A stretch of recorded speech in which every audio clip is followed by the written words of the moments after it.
are worthy of your wildest dreams. Did you catch that?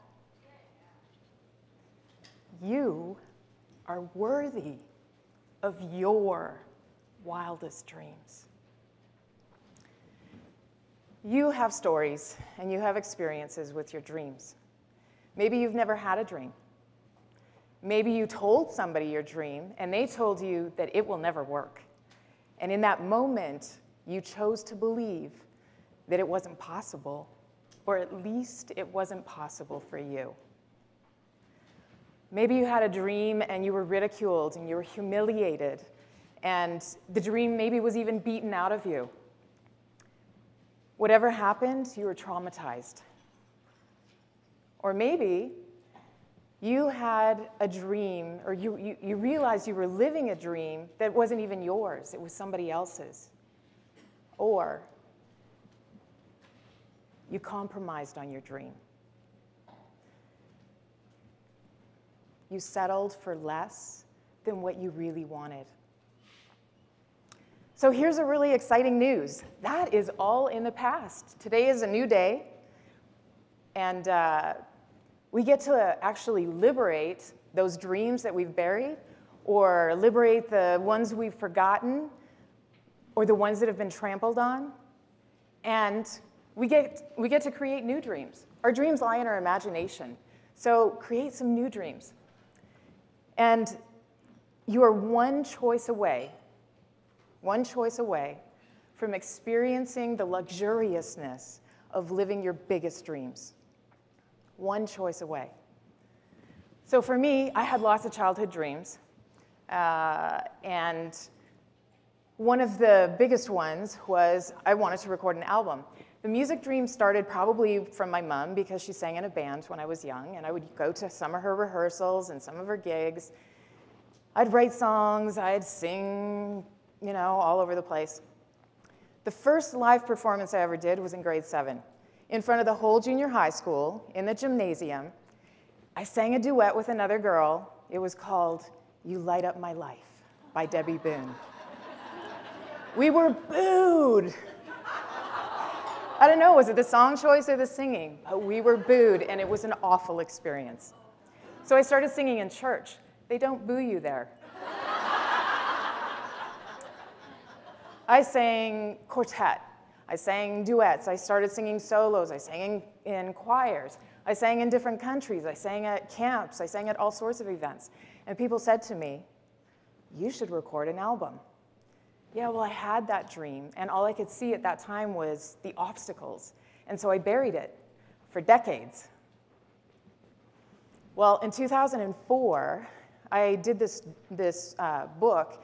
It was called The Artist's Way by Julia Cameron. Anybody done it? Yeah. So those dreams started resurfacing. And then in 2007, I hired a dream coach, December 2007. And now they started becoming clearer.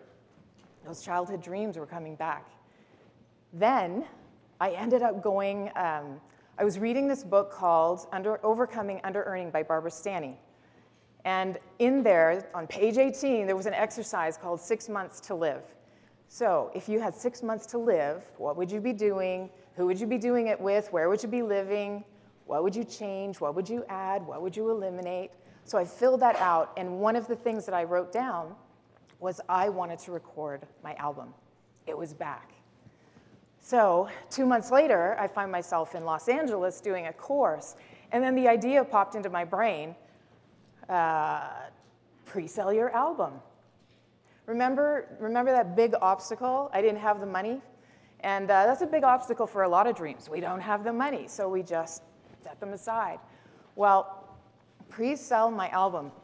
Over the next 3 days, I went up to 12 random people. A couple of them I had met just recently, like a couple days before that. Anyway, I told them my dream. I shared my vision for this album that I wanted to do. And I asked them if they would give me $20 right now for my album. 11 of them did. And I told them I would have the album to them in 6 to 12 months.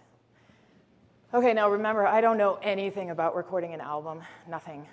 I don't have the money, nothing. But now I've got a commitment. I was very clear on my intention. I set the intention of recording my album, and now I had made a commitment to these 11 people that I was going to get it done in 6 to 12 months. Well, there's some pressure.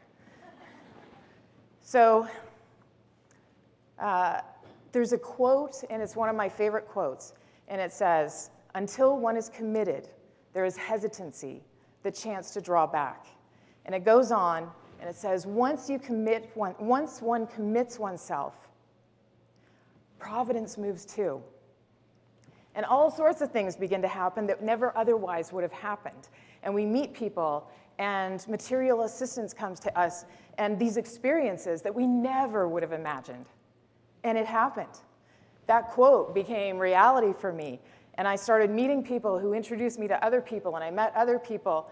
And through that, I ended up with this incredible producer who had gold albums, one with George Canyon, and he had connections to some of the best musicians in Canada who he arranged to play on my album.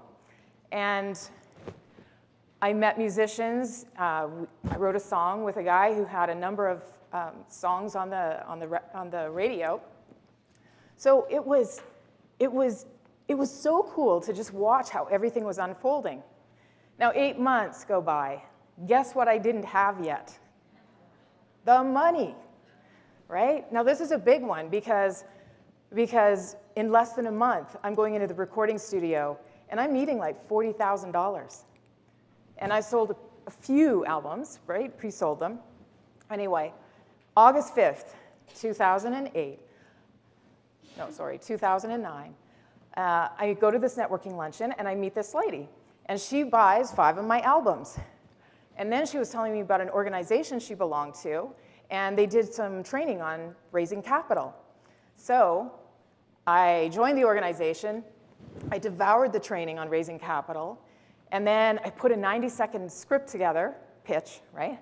And I go to work, and I ask one of my coworkers, can I practice on you? So he agrees. And then that day that I'm going to practice on him, he's leaving out the door. So I said, can I still practice on you? So he comes back, sits down. My boss is in my eyesight, and she's laughing at me while I'm fumbling over my words, talking to this guy and giving him my 90-second pitch. So he gets up, pretty much doesn't say anything, walks out the door. This is Wednesday. Monday, I'm going into the recording studio with all the musicians, and I need $6,000. Saturday, he comes back to the office on his day off, checkbook in hand, and writes me a check for how much?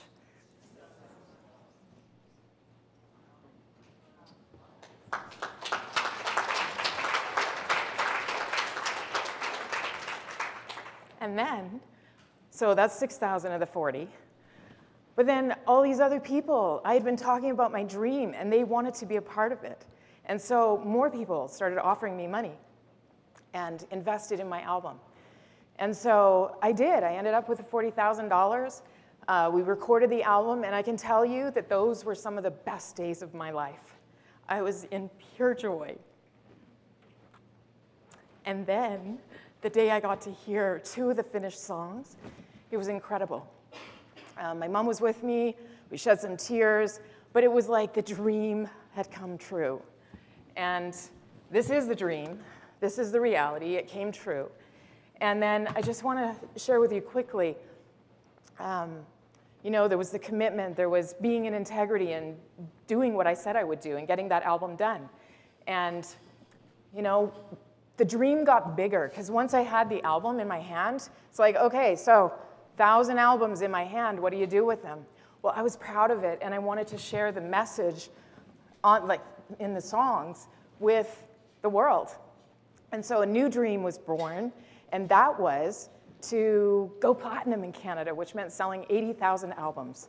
So I decided, okay, I'll go door to door. Well, let me tell you, there was a lot of interesting experiences. Got bit by a couple dogs within 1 week, same breed, don't like that dog anymore. Mosquitoes, inclement weather, minus 22, people don't open their doors anymore, so I knew I didn't have to go out then. There was a lot of people who were supportive and believed in my dream and supported me, and there was a number of people who didn't and said some very cruel things. And there was lots of naysayers, people who had their opinions and said, you're never going to go platinum, going door to door selling your album because people aren't going to buy it. I had a radio talk show host. Somebody called up and said, oh, I love this album. And so he had enough people doing that. He goes, on his show, I guess, tell her to call me. So I called him and he goes, you know what? You're never going to sell your album. You should be giving it away. It should be like a business card. Well, I didn't tell him I'd already sold a few thousand albums. So all I'm saying is there were people who had their opinions and felt it important to share them with me. There was people who said mean things, cruel things. The worst was when people laughed at me.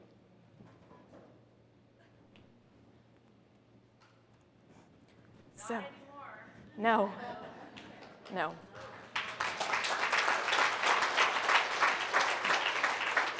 I ended up knocking on over 300,000 doors, talking to over 150,000 people, selling over 14,000 albums, doing a huge corporate gig for a conference across Canada.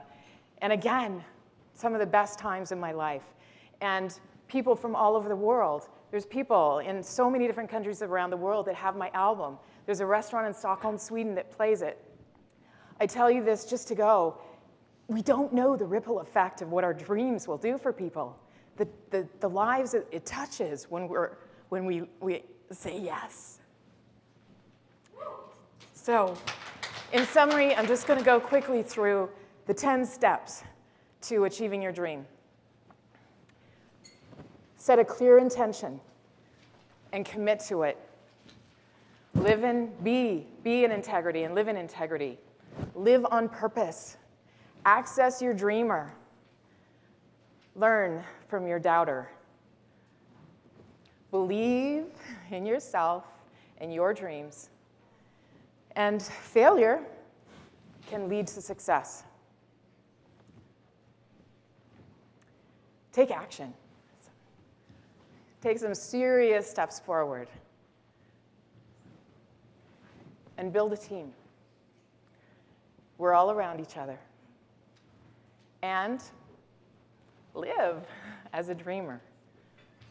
So I've read some stories and I've heard people talk about when people are on their deathbed, they don't regret the things that they've done or the things that they attempted and even failed at. What they regret are the things they never did, the dreams they never went after, the things that were important to them that they never pursued. I don't want that for me, and I don't want that for you. So how can you tell if that's happening? Or, are you more committed to your dream and what you want, or are you more committed to your reality and what you have? And how you can tell is, when you open up your calendar, do you see time blocks where you are moving forward and fulfilling one of your dreams? Or do you only see the obligations and the justifications? So, what I want to say to you is, it doesn't matter the size of your dream. What matters is you achieve it. Thank you.